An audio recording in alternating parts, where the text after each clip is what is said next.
because the idea behind this training, really our 302 level, is for a couple different professions. Oh gosh, just broke the clicker. So the idea is to create some individualized training for folks who are doing case management type of work. We understand, though, that case management might look very different between a substance abuse counselor, a mental health counselor, a therapist, a social worker who's working in a domestic violence shelter, all of those types of things. So one of the reasons I want to kind of put a general disclaimer is as we go into this, I am not any of those things. So I am not giving professional advice on how to be a therapist or a mental health counselor or a substance abuse counselor or any of those types of professions specifically. What we wanted to look at is big picture case management.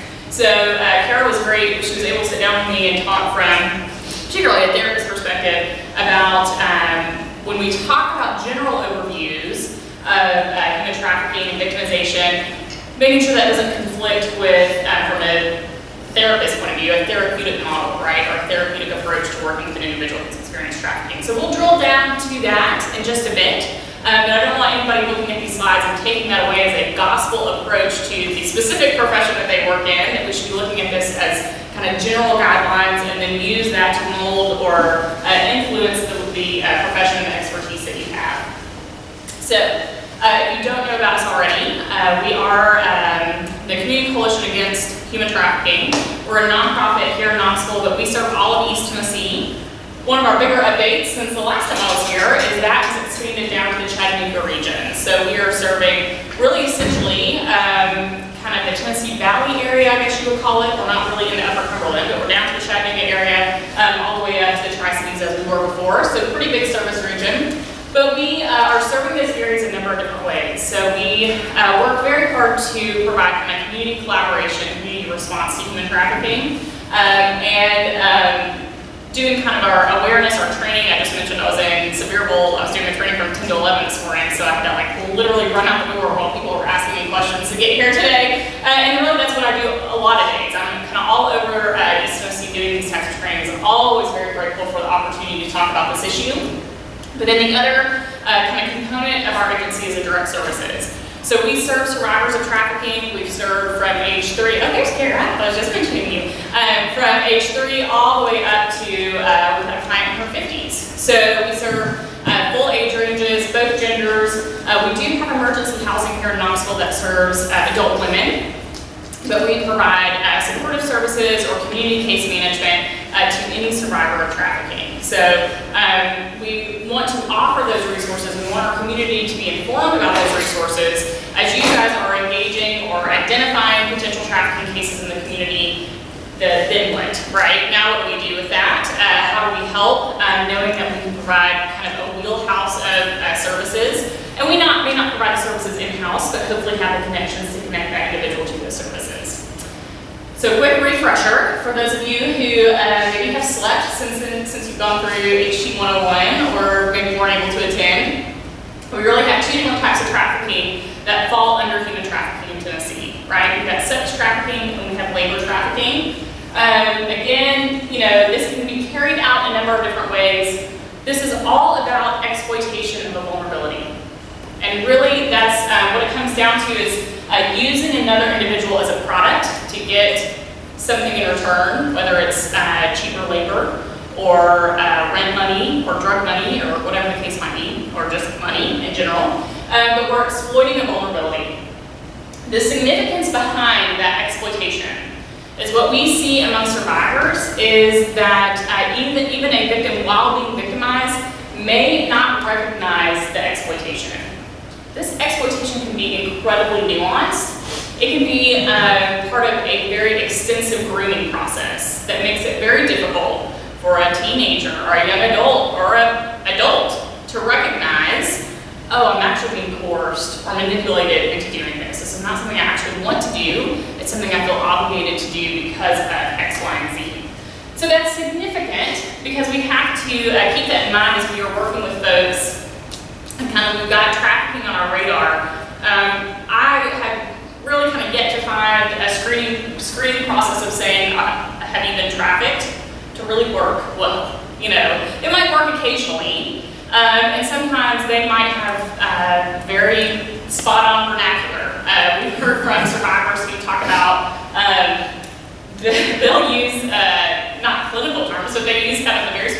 say, yeah, I had a Romeo pimp for a while, and then I had a gorilla pimp. I mean, they know all of the terms, but that doesn't happen a lot.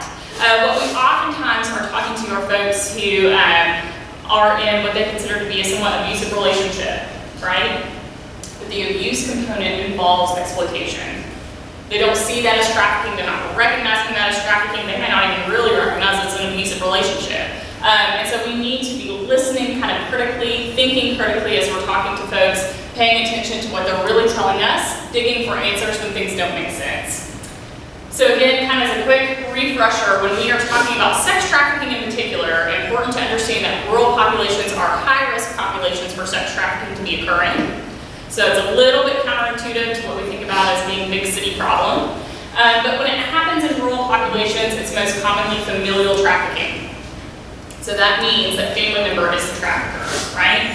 Mother, brother, sister, uncle is trafficker. Demographic-wise, and these are a little bit general statements, but in general, if we are talking about familial trafficking, the likelihood that the victim is going to be female, if we're talking about the intimate partner route, we're almost always going to say the victim's going to be female, predominantly female. It's close to about 80%. When we talk about familial trafficking, those numbers start to equalize a lot more. More likely for males to be victimized through familial trafficking or to be represented as a victim in the familial trafficking route. In the same vein, if we're talking about intimate partner route, almost always the trafficker is going to be male. With familial trafficking, we're going to see a lot more females as traffickers, a lot of moms as traffickers. And that's because moms, first and foremost, they might be providing for their family, and this might be a way that they provide for their family, as dysfunctional as it is. It's still a way to cover costs. But the other dynamic behind that is because moms fly under the radar easier than other perpetrators, right? If creepy uncle is bringing 14-year-old to a medical appointment, that might raise some eyebrows. If mom is bringing 4-year-old or 15-year-old to a medical appointment, we don't think twice about it, right? In fact, we're not even at that point screening for victimization. She's here with her mom. Seems like they have a good relationship. So we have to kind of keep that in mind, and particularly this dynamic about it being multi-generational. This impacts our disclosures as we're talking with folks, because if it is a multi-generational behavior, it becomes what type of behavior? Learned, right? Normalized, accepted, just part of reality. So, if we are talking with a teenager who has experienced familial trafficking and is a multi-generational behavior within their household, do they even recognize that a victimization, a crime is occurring in their home? No more so than they think, I'm having to take out the trash, and that's a crime, right? I hate having to take out the trash, that's miserable. Yeah. I'm being victimized. They don't see that as the same level of abuse that we might from an outside perspective.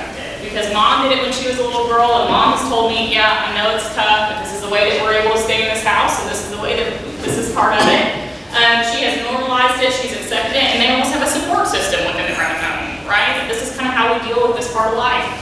So, we want to take all of these horrific facts. My goal here is not just to make you totally miserable for your lunch period today, but put them into practical application. How does this affect disclosures? How does this affect language of the folks that we're working with? How does this affect their trust with us? All of those things, it kind of trickles down into our interaction with folks who are experiencing victimization. So this is our intimate partner route. I always apologize to this stock photo guy, because I don't think he's a trafficker, but he did have a very creepy stock photo, so I used him for this guy. He might be a trafficker, I don't know. But I'm really paranoid I'm going to run into it at some point. He's going to just be sitting in one of my trains one day. But our intimate partner route, right? This is our kind of second primary route to victimization, particularly in East Tennessee. So this is going to start from a young age, teenage, preteen years, and it's going to be a romantic relationship, right? Very important that we understand this from an outside perspective. We need to understand the dynamics of how this starts, the grooming process, because again, this is going to affect disclosures. The way that this oftentimes begins is, we talk about the typical age range for the beginning of this victimization, preteen and teenage. Preteen is intentional, because preteen is not a fun time, right? You rolled your eyes, yeah. I've only met one person in the history of the times I've been training who said, yeah, I love middle school, right? Usually it's like, ugh, you survived it, you get through it, you prepare your kids for it, right? Middle school is tough, it really is tough. You're at a tough point in your life, you're a young adult, you're not a kid. There's just a lot of potential for vulnerabilities. It's going to be the first time you break up with a boyfriend and girlfriend that you thought you were going to marry. You don't make the team, and now you're not going to be a superstar that you thought you were going to be. Your body's changing, you're feeling peer pressure, your friend group is changing, you have new social activities. There's so many dynamics there that create the potential for vulnerability. And so when those vulnerabilities happen, 13-year-old is very upset, she's had a terrible day at school. They say, it's Friday night, let's go to the high school football game, right? Come on, we're gonna cheer you up. Her friends bring her out. And they introduce her to a friend of theirs whose cousin is in town and is visiting. He goes to the local high school, not their high school, down the road. So, you know, he sees that she's bummed out, and he doesn't walk up to her and say, gosh, you look really sad to be at a football game. Do you want to get out of here and go get trafficked? Right? He looks at her and says, you are way too beautiful to be that sad. Who do I need to go beat up? Who do I need to take care of? Because this is a crime for somebody so beautiful to be this upset on a Friday night. And it makes it very difficult for a 13-year-old to discern, oh, this isn't Prince Charming, this is a predator, right? Very, very difficult. In fact, 13-year-olds oftentimes have a tendency to romanticize, right? They're looking for their next husband. They're looking for that first serious relationship. So oftentimes for a 13-year-old, they're thinking about, oh my gosh, I can't wait to tell my kids about how I met their dad at this football game, right? It's going to be such a sweet story that we'll tell at our wedding someday. So they are immediately invested, oftentimes. And even if they're not, this is a master manipulator. It is an individual who is very charismatic, who is very good at saying the right things, at doing the right things. We hear from survivors who say, my parents loved my trafficker. They thought he was amazing, right? Nice guy, good guy, straightened me out. I started following the rules more. I was paying attention in school. We've had survivors say, my pastor loved my trafficker. He brought me to church. He got me back involved in the church. He did the things that he was supposed to do. He said the things he was supposed to say. They are manipulating adults in the scenario. It is no surprise that they are able to manipulate the teenagers in the scenario. So I say that, I really want to walk you through that so that when we are intersecting those teenagers, and maybe they're experiencing some pretty horrific victimization, an ignorant perspective might be, can't you see what he is? Can't you see he's a horrible person? Why are you even with him? How did you even get yourself in this place in the first place, right? Or, I was down doing some PCS training this morning. I had an employee there say, well, I can tell you that would never happen to my daughter. And I thought, ooh, we can't really say that, right? We really can't say that. We need to respect the fact that this can happen to anybody, anywhere. It does happen to all demographics, all social classes, all races, all cultures. There is not an area of teenagers where we say, well, these girls have never been trafficked before. These girls have never been exploited. These boys have never been exploited. There is not an untouched community. This can happen across the board. So we need to have some respect for that as we're working with folks. Because a quick way to turn off the person that you're working with is say, well, I would have never been in that position, right? Or even if you have that mindset, you don't say it, they're going to know you're thinking it. And they're immediately going to know you are not a safe person to invest in, you don't understand where I'm coming from, you can't help me. We need to have a very open and honest perspective. So when we talk about labor trafficking, again, we talk about kind of all of the different ways that can be carried out. This is subjecting an individual to involuntary servitude, as we mentioned before. And then again, this oftentimes is a little bit harder to detect with labor trafficking. We're not talking about an individual in handcuffs, right, being forced to work in a factory. We're talking about exploiting a vulnerability that is very difficult to detect, but it's something that flies under the radar. Do we have labor trafficking in East Tennessee? Absolutely. Is it difficult for individuals who are being labor trafficked to even identify that they're being labor trafficked? Absolutely. Sometimes, for example, we will have individuals who are being labor trafficked. One of the reasons it's hard to identify that they're being labor trafficked is because it's a lot of math. And I appreciate that because I'm terrible at math, right? What I mean by that is our employer says, okay, well, I got you trained, and so that paid the first month's rent, so you owe me now about $3,500. I'm gonna let you work that off, don't worry about it, I'll keep your paycheck, but I'm also gonna pay your bills. And so they become their money manager, right? You are working off a debt to me, so first of all, you're welcome, but you owe me money, and if you try to leave, I'm gonna call the cops and tell them that you owe me money, right? That you've been living in this apartment, that you haven't paid rent in 6 months. So they're controlling the money inflow and outflow, and letting them know at the end of the day, here's how much you owe. They end up in this would be the red, right, not the black. At the end of the day, after they've worked 45 hours a week, or 50 hours a week, or whatever the case might be. So we'll talk to survivors, or folks who are in the victimization, and they're explaining their scenario. No, I'm not being labor trafficked, but I just need help getting out of this apartment, right? My employer is also my landlord, and he's saying that my lease, I can't break my lease. If I break my lease, I'm gonna owe him for the rest of my lease, right? It's really becomes very legally complicated.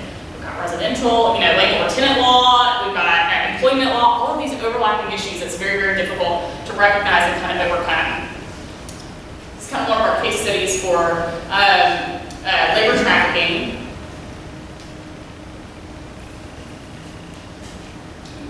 There.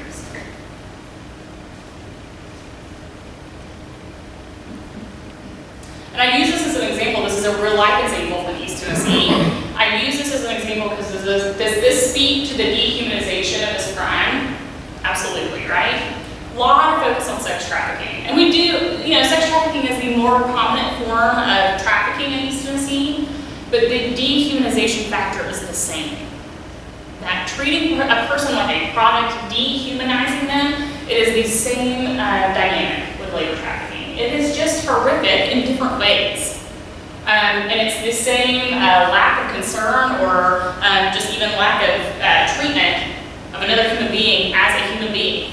Right, when she's locking them in their basement, again, this is real life example, she's not worried about a fire breaking out or a medical emergency happening. What if somebody has a heart attack in the middle of the night?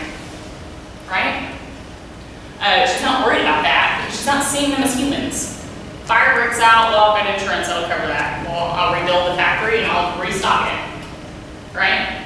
So we want to kind of always have it on our radar. We are kind of working particularly with that, the work that we do to make sure that we are not overlooking labor trafficking because of kind of the emphasis that falls on sex trafficking inherently. But here are some victim profiles for familial trafficking.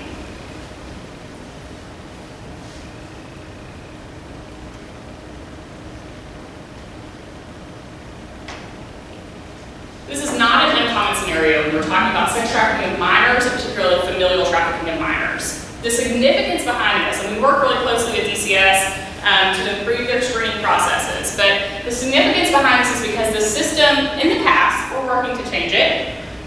In the past, when we intersect Sam, because maybe Sam reports the abuse, right? You tell somebody, hey, the landlord's asking me to do something, I don't like it. He tells a teacher. Who does teacher call? DCS, right? I mean, ultimately, we're all mandated reporters. We've got imminent harm here, so they call DCS. DCS gets involved. DCS comes to meet with Sam. He's now got a caseworker, and they sit down with Sam and they talk about it. And then the DCS in the past, we've kind of said, well, wait, I need to screen for trafficking because we've got sexual abuse here, so let me screen for trafficking. Sam, are you being trafficked? Right? And Sam says, no. I don't even know what that is, And maybe we weren't using the term traffic, but we weren't using language a lot of times that was really easy for us to understand. But even if we can explain to Sam what trafficking is, does he have the knowledge to say, oh yeah, my mom's gonna get cut in rent? I mean, he literally doesn't have that information to share it. And so in the past, when we've asked these questions, is anybody getting anything for this? Is anybody exchanging you? Did you see any money being exchanged? No, that didn't happen. So what do we flag Sam as, right? Non-CSIM in the DCS system. This is not a sexual exploitation case. Who does Sam go home to? His mom. Right? These are how these cases have been present in our system for a very, very, very long time. And you can see, I understand I'm also kind of presenting somewhat of an impossible scenario. It's hard to develop a screening question that's going to identify trafficking and working with Sam. That is a tough challenge. Asking the right questions. And you also can see it's probably going to take more than one conversation, right? It's going to take a little bit of digging. So one of our goals here is to really understand the reality of what this looks like, but kind of making sure that our tools are effective. Now, I hate using Romeo for this. That's probably a bit of an insult to William Shakespeare, but the dramatics is the point here.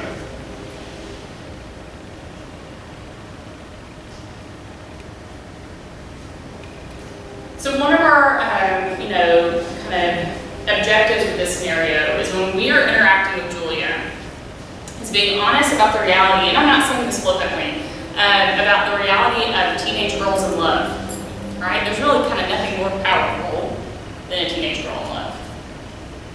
And what we want to do is make sure that we are approaching this intentionally. Because if we approach this, first of all, how is Julia going to be referring to Scott? As her trafficker, as her pimp? No, right? Her boyfriend, when she's talking about him. And it's going to be a really, really positive boyfriend. But if we start to get a hint that, oh, I don't think Scott's such a good character, right? If we make judgments to her, if we give her ultimatums, what are we going to do with Julia? Yes, absolutely. She's going to double down on that relationship, right? It is now him and her against the world. This is exactly Romeo and Juliet. Bonnie and Clyde said that this morning, and somebody was like, yeah, but none of those stories turned out good. It's true, but I don't think that a high school girl is thinking about that necessarily, right? They're romanticizing what this looks like. So we want to be really delicate. Does that mean we're not honest with her? No. But we consider preserving the relationship and the connection with her kind of at all costs, right? And also understanding that there might be something about that relationship that you don't understand. A connection that you just really can't relate to. You haven't experienced it. So having kind of true respect for that. Also understanding kind of how this dynamic begins and how it plays out. I mentioned this morning how when I kind of started working in the world of domestic violence, I was very, very ignorant and just thought, well, first of all, I would never let a guy lay a hand on me, right? I'm ashamed to say that those words probably came out of my mouth at some point. That would never happen.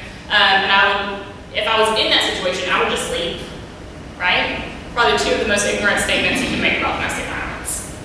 When in reality, I learned the cycle of domestic violence, and I learned how this manipulation, this kind of like long process of not grooming is not the right word, but how it starts small, and it escalates, and it escalates, and it escalates, and then you get down the road, and you turn around, and the reality is, how in the world can I get out of this? It's very difficult to break out of those cycles. It's very, very hard.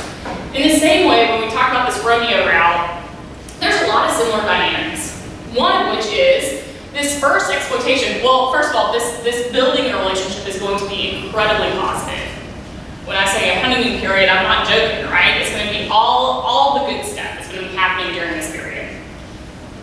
It's hard for a teenager to recognize it as red flags because every single person who's ever been in a relationship with anybody went through a honeymoon period, right? I'm going on 10 years of marriage. I do not put the same amount of effort into wooing my husband that I did when I first met him, right? That's one of the best things about being married for 10 years is you go home, you put sweatpants on, and you throw your hair up, and you don't have to worry. You don't have to work so hard. It's great. We all manipulated a little bit at the beginning of our relationships, right? We're trying to convince somebody, yeah, we're worth investing in, right? I'm going to show you all my good side. I'm going to try to really convince you that this is something that you want to do, right? When you think about it. So it's almost unrealistic for us to expect a teenager to see the difference between that. What is the difference between the honeymoon period in my relationship, my marriage with my husband, versus the honeymoon period of this guy who's in her life?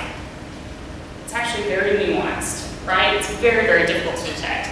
So we need to appreciate that. But also understanding that first exploitation might not be full-blown trafficking. That first time he exploits her, he might be saying, I want to take you somewhere really nice for spring break. You deserve to see the Florida Keys this time of year. It's beautiful. I got this cute little bungalow right on the beach. It will just be us all week long. I just need about $300 more. I know you're going to be so mad at me for asking you to do this, but just listen to me. If you'll go to this party tonight, all you have to do is take off your clothes. You don't even have to look at anybody. Just stand there and take off your clothes. You are so beautiful. They will throw down $50 a pop to watch you do that. We can make over $500 in 30 minutes. We will be gone. We will spend all week at the beach. It'll be phenomenal. I know this is terrible. Please just do this for us because I really, really, really want to take you to the beach. And you see how that sounds very, very different than do you want to get turned out tonight, right? Do you want to be trafficked? You can hear that manipulation and that exploitation. And you can understand how a 16-year-old who is totally in love and has never been to the beach, maybe, right? But is invested in this human being could be manipulated. The significance, though, is this first exploitation, though it might not be full-blown trafficking, is almost always reported. Why is that? Blackmail, right? Instant blackmail. That trafficker doesn't even have to work that hard now that he has that recording. He doesn't even have to work that hard the next time he wants to ramp up the exploitation. So the next time when he says, some friends are going to come over, and you're going to do this, and she balks, all right? No, that doesn't sound, nah, that's not me. He says, well, I know what colleges you applied to, and I've got a video of you stripping at a frat club. Do you think they're going to want that person on campus? Everybody on campus already knows you're a slut. Just do it, right? He has immediate hold, an immediate blackmail, and serious blackmail. That is legitimate blackmail, right? That's legitimate blackmail for anybody to deal with, much less a 16-year-old who now feels like, I can't tell my parents, I can't tell anybody what's going on, I'm totally stuck. That's how the cycle begins. The other component to that, very similar to domestic violence, but each of these exploitations contributes to her isolation and stigmatization from society. Because every time that she's being exploited, he's reminding her, you're a prostitute, you're dirty, you're a whore, you will never be normal again, nobody even could handle hearing what you've done tonight, right? You're filthy. And she believes it, because our society tells her to believe it. And that makes it much more difficult for her to reach out for help, but it also contributes, it feeds right back into that exploitation, right? I'm accepting this as my reality, and it almost becomes somewhat of a coping measure. I'm going to accept this as my norm, my reality. So, and I always point out too, when we talk about this isolation from society, we need to kind of take the temperature on that. It always amazes me how socially acceptable, and before I learned, I'm sure it flew under my radar, but just the acceptance of the word pimp in society, right? And what is the connotation behind pimp? Big picture, what are the stereotypes? Rich or poor? Rich, right? Powerful or weak? Right. Cool or uncool? Cool, right. It's the #1 selling Halloween costume, just about every year for young boys. Not boys, but teenagers. We talk about prostitute. What is the cultural connotation for that? Rich or poor? Cool or uncool? Powerful or weak? Yeah. Dirty, throwaway, trash, right? And our culture, our society has accepted pimps for a very long time. What are pimps? Traffickers. They are traffickers that are advertising their business. They are sex traffickers who say, hey, I've got business cards for myself, right? Just want to make sure everybody knows exactly what I'm doing here. And we've just said, okay, cool. We've accepted it. I always use this example. This is very nerdy and weird, but I love criminal justice stuff. So I'm doing a presentation about serial killers. I promise I'm mentally healthy. But I was doing a presentation about serial killers because there's a preference. Our prolific serial killers in American history almost always targeted sex workers, right? Understandably. So I was looking at the correlation between that, and I was reading a textbook about the serial killers up in Canada, and they caught the serial killer. This is in the textbook I'm reading. Caught the serial killer because the pimp came into the police office and said, one of my girls is missing. They had the word pimp in the textbook, but it jumped off the page to me. This is a trafficker feeling so comfortable in their role as trafficker, he is going to the police department and saying, hey, that person that I'm trafficking, I'm not making money off them. They are missing, they have not hit their quota for 4 days. I need you to help me find them. And the police officer said, oh gosh, well, we better take a report on that. Thank you so much for reporting. Right? It's amazing how socially acceptable that has been. But we have to be very honest about that. We really need to analyze that because that does contribute to this stigmatization. And all of those cultural views, I guarantee you, the victim is hyper aware of that. right? She knows exactly what you're going to be thinking if she tells you what she's been through, what she's experienced, what she's been exposed to. So we hear from survivors pretty regularly, you couldn't handle hearing about what I've been through. You know, and they're not wrong. It's horrific. It is sometimes the worst of the worst. So here's another kind of common, unfortunately, scenario that we deal with.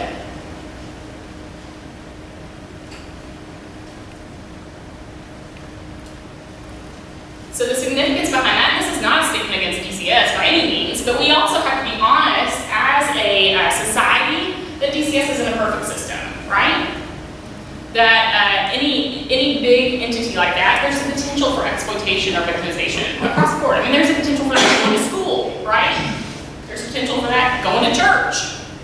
But the significance behind this is when the victimization occurs within the DCS system, that creates a stigma for that kid. Because every other adult she intersects, whether it's Janine on the streets or a doctor in a doctor's office, who does that adult represent to her?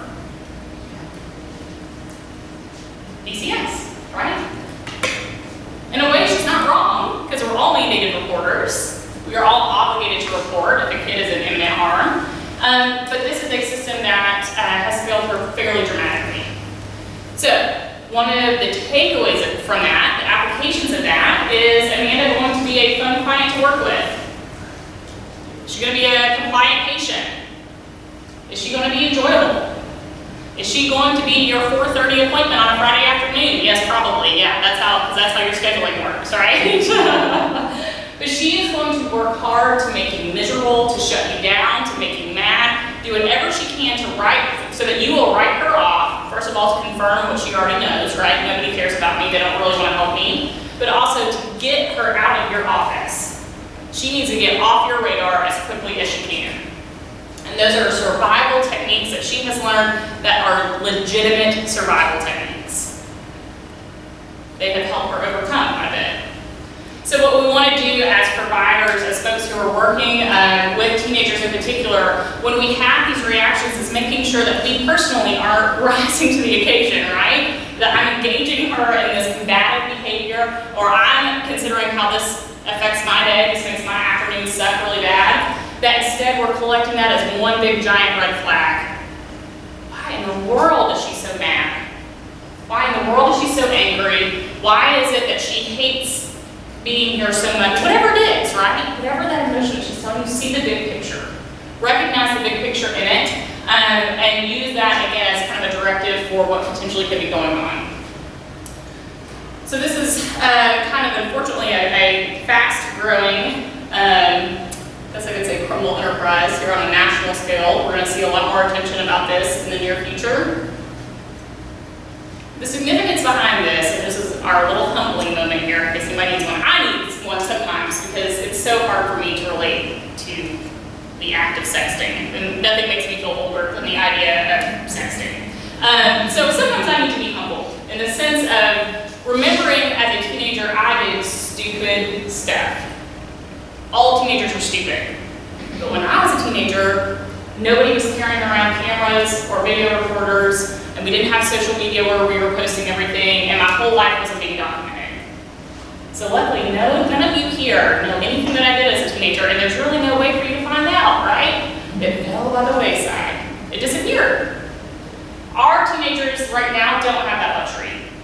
And they're making uninformed decisions, they're making dumb decisions like teenagers do. But what's the kind of big takeaway behind this crime is this is a failure, not on our teenagers' part, this is a failure on our part. And by our, I mean all the old people, right? Because this whole industry lives off of shame. Exploiters know this kid would rather escalate and meet my demands, he would rather engage his friends in this behavior than have to tell his mom what he did. To have to tell anybody in his life.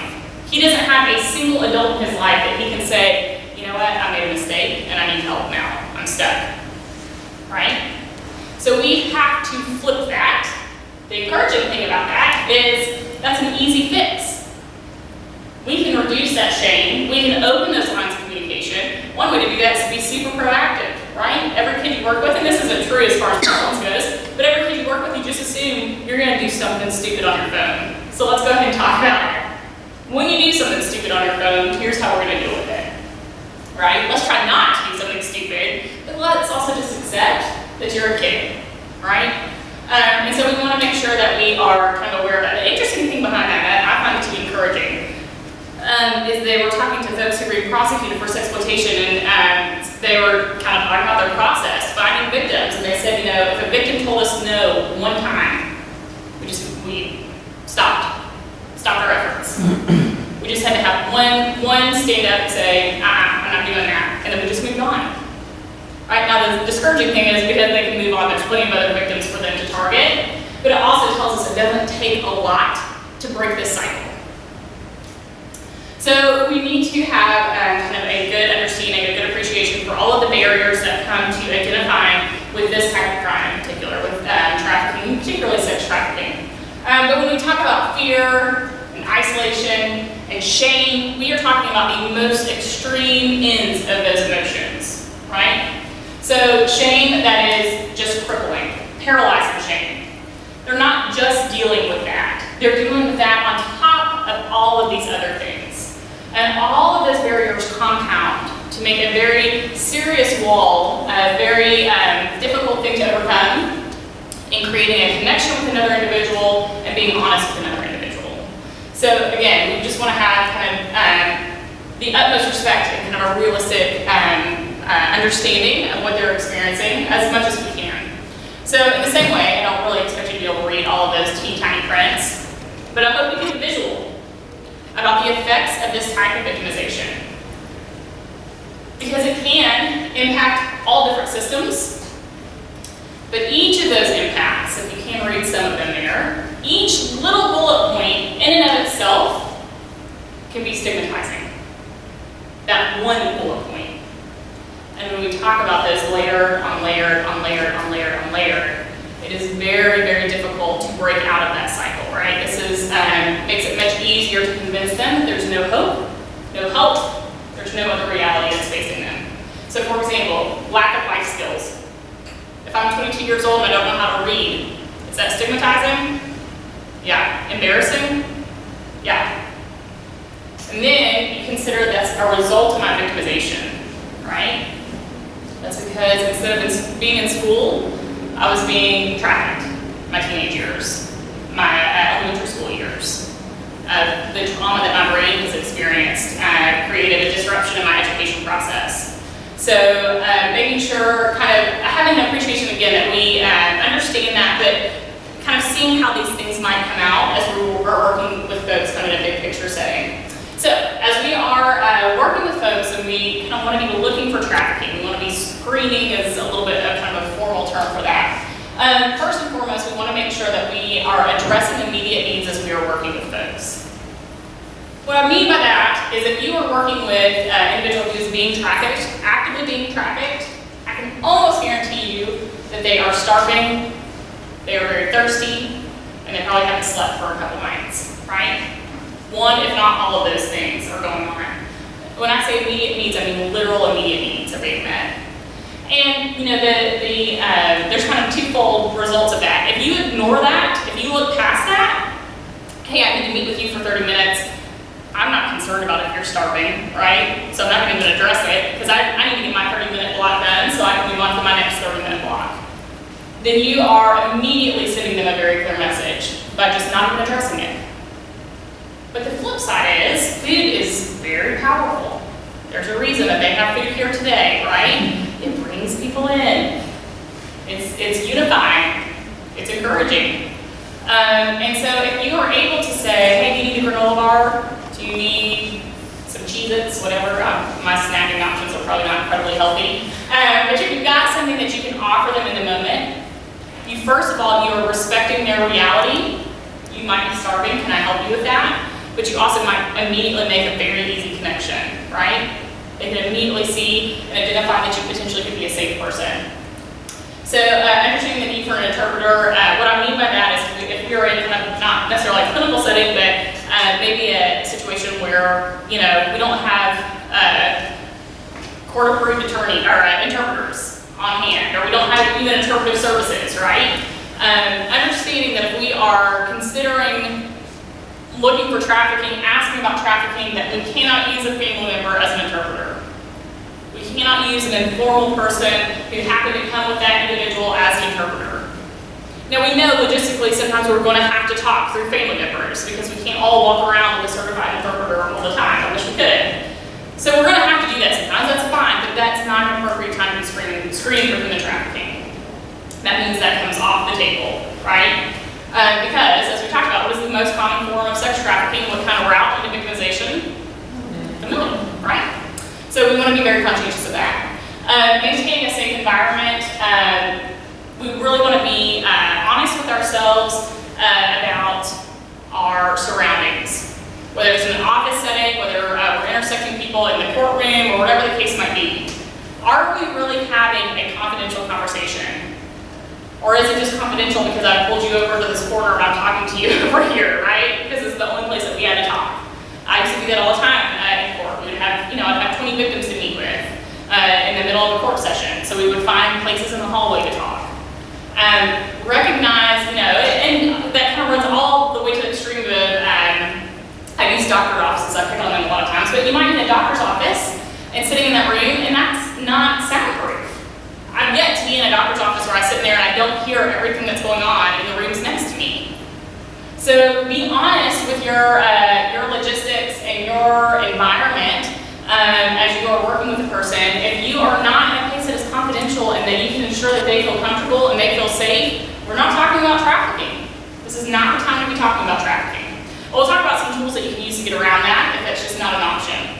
So trauma-informed care. Now one of the things that Kara and I talked about quite a bit, and you pop in if you need to at some point, is using some of these terms, particularly from a therapeutic standpoint. As a therapist, and you're approaching an individual within a therapeutic setting, right? You're using evidence-based practices to assist a person deal with the victimization that they've experienced. Trauma has a really different connotation. Not different, but it has a defined definition, right? A specific definition. And so what we want to make sure that we're doing is understanding if your job is to help that person process their victimization, process what they're working through, that you need to be approaching that intentionally through, and I'll let you speak to that. Like with the models that you talked about, are evidence-based, and the whole goal is not to avoid the trauma. Right? You got it. Okay, that's it. So, you can tell, get out of my wheelhouse very quickly. The flip side of that is if you are a caseworker, I worked at a domestic violence agency for a period of time, so we had like a safe house. If you are somebody who works at a safe house in a domestic violence shelter, you're doing an 8-hour shift there at the shelter to make sure they are safe and everything's going smoothly. When you go out to get something out of the refrigerator and you see a victim there, you don't have to start picking at that trauma, right? You look really sad today. Do you want to tell me about what you've experienced? Maybe that's productive if they want to talk about it, but we want to make sure that we're not picking at trauma if it's not your place or your profession or your intention of doing so, or if you're not doing it in a responsible, intentional way. Does that make sense to everybody? Okay, so if we are working with somebody and the trauma that they've experienced, and again, I'm talking a little bit more layman's perspective. Therapists obviously are trained to deal with this in a very specific way, but from a non-therapeutic perspective, we want to be very conscientious of our body language. And sometimes this might play out outside of the office as well. We're not in a therapy session right now, but we're listening to people, what they're talking about, their experiences, maybe just who they hang out with and what they did last Friday night. So one of the significance behind this we see a lot of times with minors, and when I train DCS folks, I train a lot of foster parents. We talk about being prepared to hear disclosures, being conscientious of our body language when we hear the disclosures, because the disclosures are not going to sound like what I would call safe victimization. I was handcuffed and I was forced to, have sex with 5 different guys in this sex dungeon and it was horrific. That's awful, right? But we can almost process that in a way because we can see that movie and it plays out in the same way. Instead, what the disclosures are going to sound like when they're talking to you is, yeah, I went to a party, I had sex with 5 guys last night, right? It's going to be maybe casual. It's going to sound consensual, potentially. We have to be very aware of that, and I always use this example, this poor lady, I don't mean to pick on her, but she was a foster parent who's getting trained, and I said that, I went to a party last night and had sex with 5 guys, and in the training she goes, ah, and I said, that's exactly what we can't do, right? We cannot have a physical reaction to what they're telling us, what they need to tell us. Obviously we don't have to say, gosh, that sounds like a great party, that we can talk, that we can be present in the moment, we can handle what it is that they need to tell us, but we need to be very cognizant of the way that we're responding. And that can be all the way down. We hear from survivors who talk about being in a medical setting, and I don't even think it's intentional, but the nurse is talking, and when they start to talk about victimization, the nurse turns around to start putting the notes in the computer, right? And so for the victim, that was a clear message to her. She's done, she didn't want to hear about this, I knew this was going to make her uncomfortable, right? I knew she couldn't handle hearing what it is I had to tell her. So making sure that we're promoting healing and recovery. One of the goals behind that is if you are working with an individual who's experienced trafficking is making sure that we let them direct what their goals are. And part of that is we have to help them be informed about what their options are, right? What a healthy and happy future can look like, but letting them direct. What I mean by that is not having a form, do you have your GED? No, I don't. Okay, well, we need to get that, right? You're not telling them exactly what needs to be done and in what order you think it needs to be done. Their whole lives, or at least their whole victimization, has been transactional. It has been somebody telling them what needs to come from them and what they will receive in return. We have to be very conscientious. If we are working with a person that we think has experienced trafficking, to not recreate a transactional environment. I'm going to tell you what I need from you, and you're going to give it to me, and then I'll sign off on your form, right? For whatever it is that she might need from you. So be very careful about that. Also, healthy coping mechanisms. So making sure that we are working with an individual in a way that's not necessarily, I can fix this, right? I'm going to solve these problems for you. But giving them, first of all, information can be super powerful. Helping them understand, particularly when we talk about the effects of trauma and the way that your brain processes that. So if we're having flashbacks, if we're having night terrors, if we're having emotional dysregulation, if we're having these symptoms or kind of presentations, help putting a name on it. It can be super, super powerful. And it can be all the way from an expert opinion, I'm diagnosing you with PTSD or whatever the case might be, all the way down from my ignorant opinion, hey, I don't know much about the brain, but what I do know, I think what's going on is totally normal. I'm sorry that happened to you. Can we help find somebody who can help you deal with that, right? Can we help give you ways to cope with when it might happen again, helping you identify those things. Okay, so when we talk about a screening process, the last thing we want to do is have a really formalized, let's sit down, I need to screen you for trafficking moment, right? That is going to isolate and ostracize that individual. It's probably not going to be incredibly effective. What we want to do instead is, as we're working with an individual, is kind of infiltrate sounds too tactical, but we kind of want to infiltrate the conversation with informal questions that allow us to collect the red flags that we need. Understanding too that there is a difference between, and we talk about this with DCS a lot when we're working with them as we're developing a response. There is a difference between I can prove beyond a reasonable doubt that this crime occurred to I suspect. I suspect this person might be victimized, right? Or might have experienced trafficking. So we have to wrap our heads around that because a lot of times when we are looking for this, we want to know for certain that it happened. We want a disclosure, we want proof, we want a timeline, we want the trafficker's name, we want to know facts about it. The reality is that's probably very rarely going to happen. What's going to happen, more often than not, and oftentimes what might be more productive is just that suspicion. I suspect, and it's going to inform the way that I work with this individual, right? It's going to inform my responses, or it's going to inform the resources that I plug him or her into. So these are all kind of somewhat innocuous questions that you might already be asking. What I would say is if you are already asking them, the way that you can kind of apply it to trafficking components is thinking critically and listening critically to these answers. So the first time you say, where do you work, and you get an answer, then you ask again. The next time you see them, you ask again, and you ask again, and you ask again. You keep coming back to that. And when the answer changes, you follow up on it, right? We're not just figuring out every time, okay, who's your employer? We're literally wanting to figure out what does your everyday life look like? And now you've been shifted employers. Tell me about that. How did that happen? What does that look like? What does that mean for you? So listening and following up on all of that kind of critically.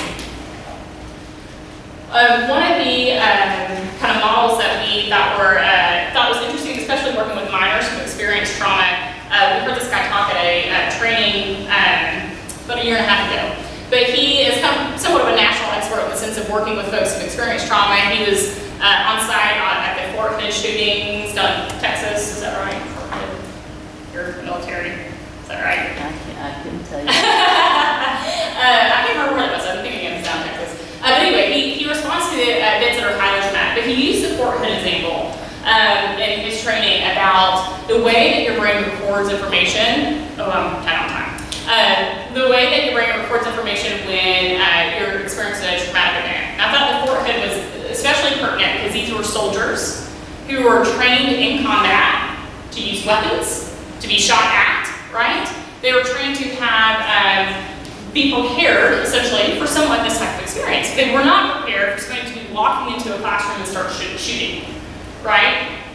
So he came down to work with these soldiers because these soldiers were struggling with the fact that when they responded instinctively, as opposed to their training. And that they couldn't remember when he came in, or where he was, or all of the things that they were trained to do. And so he was able to walk them through their trauma and what they experienced to help them understand that that is a reaction of the brain, right? It is not something that you can control. But he's developed these questions that kind of help unlock the brain as we're talking about traumatic events. And the whole goal behind these questions is asking questions in a way that kind of can't elicit a negative response. This sounds really nuanced, but supposedly it works. I'm not a forensic interviewer. He talks about with a kid, if you say, what was he wearing that night? And the kid has to say, I don't know. Because that kid thinks he's asking about his shirt and his pants and his shoes and maybe a hat, right? And the kid can't remember those things, so he says, I don't know. But that has a negative neurological response in his brain. The kid starts to internally convince himself, I'm not going to be helpful. I can't remember anything. He flips that question and says, what do you remember about what he was wearing that night? So the little difference. But it allows that kid to say, I don't really remember a whole lot. But I remember the bottoms of his shoes were yellow, right? That's a tiny detail that his brain has lodged that otherwise might not have come out. He allowed the brain to process the memory in a natural way without any of that negative connotation of shutting it down. It's really a cool program. You should check it out. I'm doing it a disservice explaining it, but you want to make sure and check it out. So we are running tight on time. I will say, one of the things that we deal with oftentimes with the folks that we serve is this helplessness and hopelessness, this loss of self. Is something that we don't want to overlook with the folks that we serve, or folks who've experienced this type of victimization, because that loss of self sometimes you've lost all of those building blocks to build off of, right? That foundation isn't even there to start saying, well, let's get you back in school, right? Or let's give you a place to live. Those are all surface level solutions to a much deeper issue, an issue that runs much, much deeper, and if it's not really addressed, will continue to kind of recreate itself. So we know that triggers and flashbacks, common occurrence of the type of trauma that they've experienced. Grounding techniques can be very helpful for the trauma that they've experienced. We know with dissociation, we see that occasionally, not occasionally, but we see it pretty regularly with the folks who the trauma that they've experienced, but we might see that manifest. So the dissociation, they've learned to do that in the middle of trauma. That's a great coping mechanism, but then that plays out into all of their relationships and all of their interactions with humans. And so the goal, or the kind of significance behind all of these, y'all may know much more about each of these things than I do, but what the takeaway is these manifest as negative behavioral reactions. Because when we're talking to a person who disassociates, it seems like, oh, they're high, right? Or they're checked out, or they're bored, or they're rude, or they're disrespectful, right? This is not a kid who's really listening to what I'm saying or connecting to me. It's easier for us to write them off as a human. So we want to make sure that those might just be reactions to trauma. Obviously, acute stress disorder, PTSD, we have the complex trauma, which is not recognized by DSM-5. We have the complex traumatic stress syndrome. Our behavioral reactions, running over. I do want to point out really quickly though, one of the common ways to cope with this type of trauma is to recreate the trauma.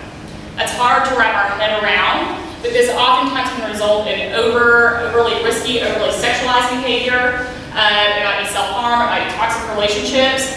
This reenactment is absolutely normal. That is a actual, what I mean by normal, it's a common way for your brain to really process a trauma that you've experienced.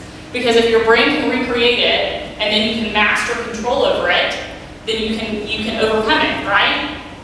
Because being a victim and being helpless is a miserable feeling for your brain. Your brain wants to be able to make sense out of things, to find structure, and find, some kind of solution to it. Self-harm, consumption of substances, pretty big co-occurrences here. We do see that volunteerism, charitable giving, social connections can be very productive for the folks that have experienced this type of victimization. Giving them the opportunity to, and it sounds terrible sometimes, it's like, hey, you've been victimized, you want to give back to somebody else. But honestly, being able to give back, to volunteer, to be charitable is very healing in a lot of different ways. It's very empowering. But we find that to be really helpful with the folks that we are working with. So we've talked about emotional dysregulation, somatization. We see a lot of survivor guilt. Why did I survive? I don't deserve this help. I don't deserve a different reality. And so that can be a huge inhibitor to receiving help. It can be very difficult for them to engage with you.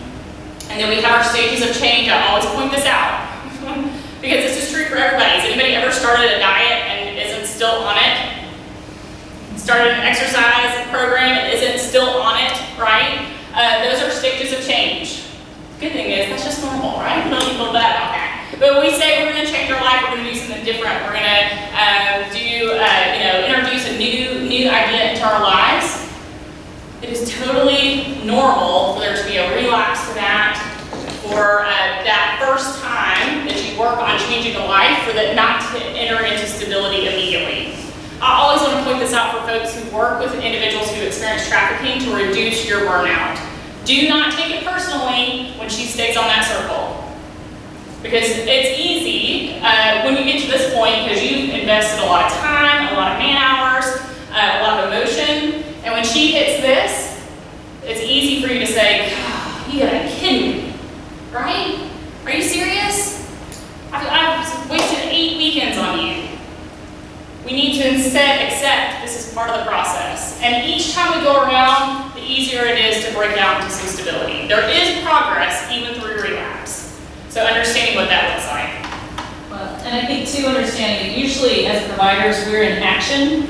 Like we're like, let's hit the ground, let's go. And people we're working with are not. They're in pre-contemplation or contemplation. And we assume they're in action, so they don't need us where we are. This is a lot more tactical, as far as like, get stuff done, absolutely. And having respect for where they are too. Yeah, absolutely.